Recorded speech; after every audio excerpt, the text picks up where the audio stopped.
I've started NetBeans in the background. If you want to follow along with the video, that's fine. If you just want to watch them, that's fine.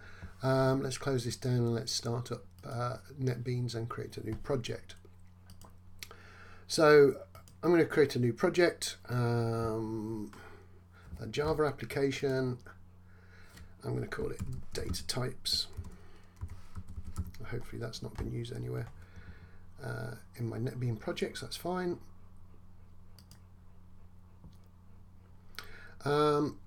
What I'm going to do is create data types, and hopefully from the data types I'm going to extend them.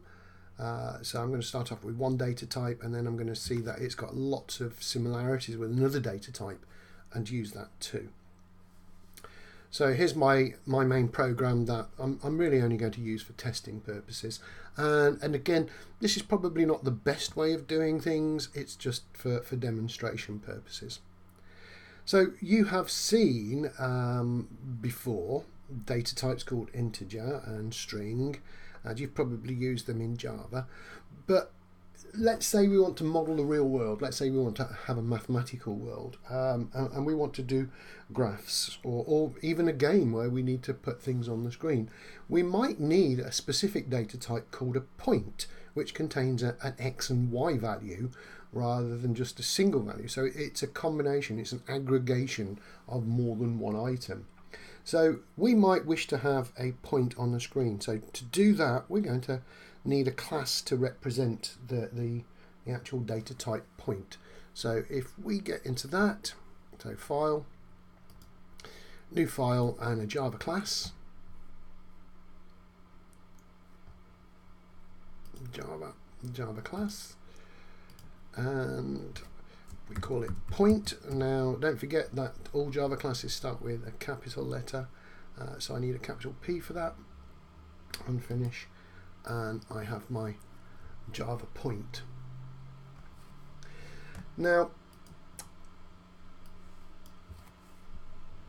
the first thing I really need to do is set up my the variables to hold. It wants a point has two variables. It has an x and it has a y.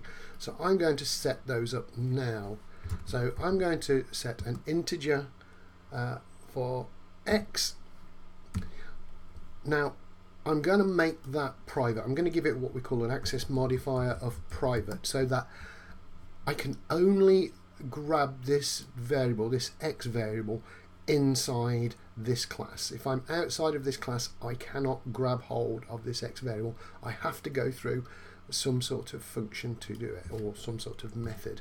So there's my x. I'm going to have the same for my y value, private int y, and that's my point. I've just got an x and a y value.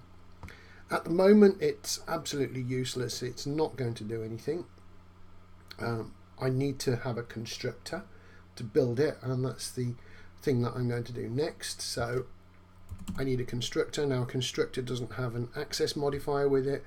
All it needs is the name of the class, and we can have many constructors, and I'm going to do that in a second. I'm going to have more than one constructor to build a point. But let's say that I just create a new point and I don't give it any variables. I don't pass anything whatsoever to point. Then if that is the case, what I want to do is set x and y to be the origin, and I can just do that by saying x equals 0, y equals 0. So anytime that I create a new point, it's going to be set to 0, 0. And before I go any further, I'm actually going to go back to my main program, and I'm going to set up a point in here. So I've now got a data type called point. Now remember, in Java we start every variable with its data type, so I need point. And if I call that p, that equals a new point, open and close my brackets, and there we go. That is how I now declare a variable. So I've now got a variable p, which is a pair of coordinates. It's got an x and y value, and it will be displayed as 0, 0, the origin. And we'll come back to how we look at these values later. So in the next video I'm going to show you that we can have more than one constructor and set it up in different ways.